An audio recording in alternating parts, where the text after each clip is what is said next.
On commence tout de suite avec la 10e place de notre top 10 spécial larmes. C'est une personnalité qu'on a tous découvert à l'époque dans Les Anges 7 sur Énergie 12, même si elle a lâché prise dans une de mes interviews qui date du mois d'avril 2019. Ce qui l'avait rendu célèbre, c'est très simple, c'est un petit top noir, un petit short rouge. Alors à l'époque, tout le monde avait crié au scandale parce que les médias disaient qu'elle copiait littéralement, qu'elle plagiait même Nabila. Elle est en 10e position et vous allez voir qu'elle a lâché prise parce qu'elle nous raconte l'enfer qu'elle a vécu de la célébrité jusqu'à l'anonymat.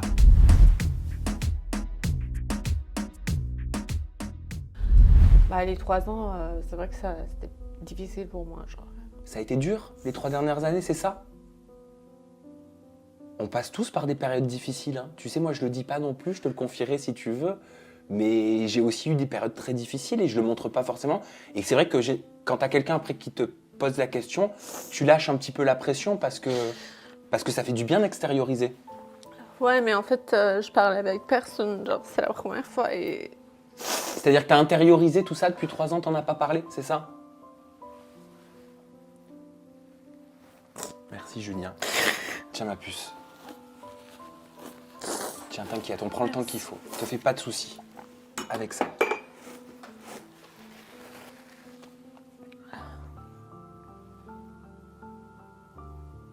On prend le temps.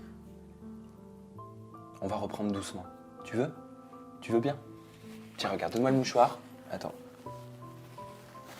Regarde-moi. Un petit peu là. Je sais que tu t'en fous. Mais au moins, tu me diras merci quand la vidéo elle sortira.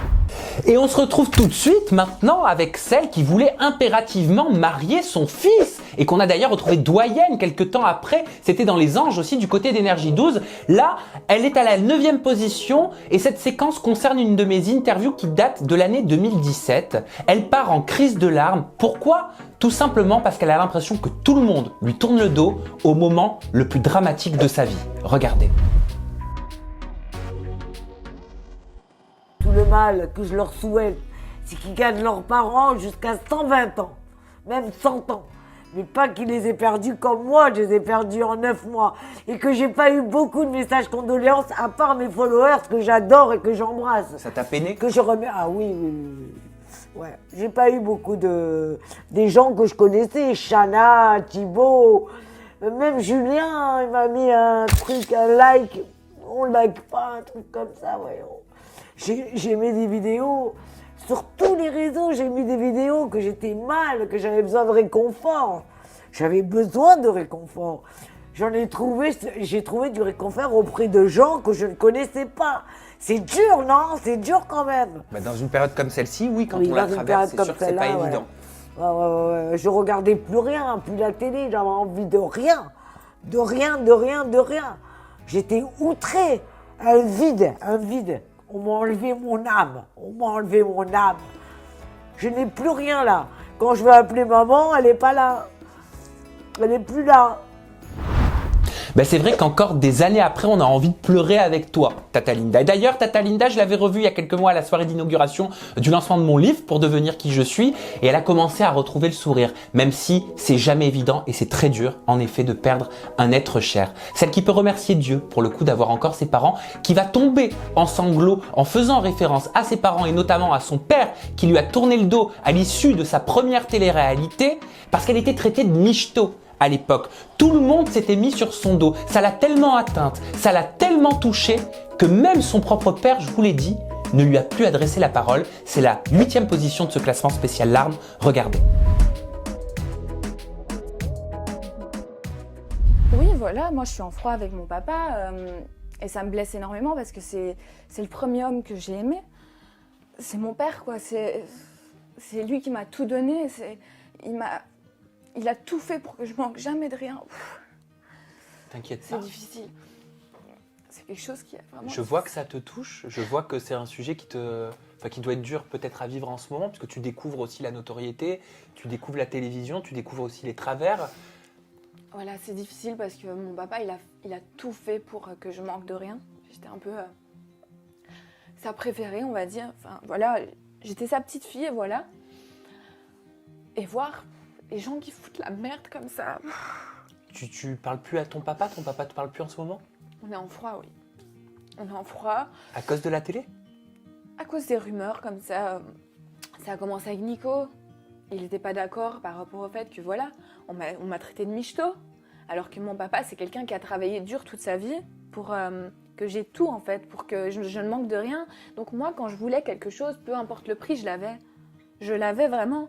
Et que quand mon père voit des choses comme ça, que je suis une michto et que je me mets avec un homme par intérêt financier, bah, lui il se dit mais ma fille, je l'ai pas éduquée comme ça en fait. Franchement, je remercie Dieu, je remercie tout le monde, enfin, que j'ai encore ma maman à côté de moi. Parce que sans elle, je sais pas comment j'aurais fait. Vraiment. Et oui, c'est vrai que c'est toujours très précieux une maman. Il faut les garder le plus longtemps possible avec nous et les préserver. Et d'ailleurs, ça tombe bien parce que pour la 7e position de ce classement spécial larmes, on va encore aborder une histoire de famille. Si je vous dis... Attendez, je me mets en condition. Raka, es-tu là? Raka, je t'invoque. Vous allez voir que d'habitude, on a l'habitude... Tiens, j'ai dit habitude. C'est pas grave, on s'en fout, on est comme à la maison.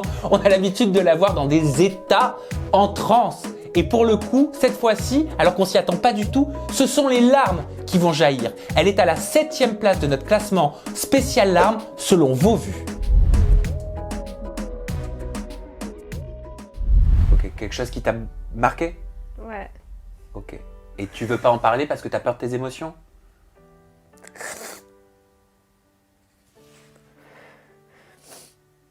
T'as peur hein, de montrer tes émotions. Tu te caches pas au final derrière tout ce que tu montres sur tes réseaux, Ruby? Absolument pas. Pourquoi t'es si émue? Bah, c'est juste que j'ai pas forcément l'habitude d'en parler en fait. Et voilà en fait. C'est un moment en fait que j'ai vécu c'est très très difficile, tu vois. Moi, je veux pas te forcer la Mais main. en tout cas, je suis juste hyper fière de moi du sens où dans ma vie, j'ai surmonté la pente dans chaque situation, dans chaque drama en gros. Et puis voilà, enfin, en fait, l'essentiel au final, c'est de se relever. Voilà. Qu'est-ce qui t'a traumatisé? Ce qui m'a traumatisée, en fait, c'est du jour au lendemain, en fait, de me retrouver toute seule. Pourquoi tu t'es retrouvée toute seule? Parce qu'en fait, il s'est passé des choses dans ma vie, on va dire. Il s'est passé des choses qui font que j'avais justement, genre mes parents, du jour au lendemain, je me retrouve placée. Surtout que c'est pas un placement qui s'est bien passé, du sens où j'ai eu des problèmes avec mes éducateurs, j'ai eu des problèmes avec des gens justement du foyer et tout.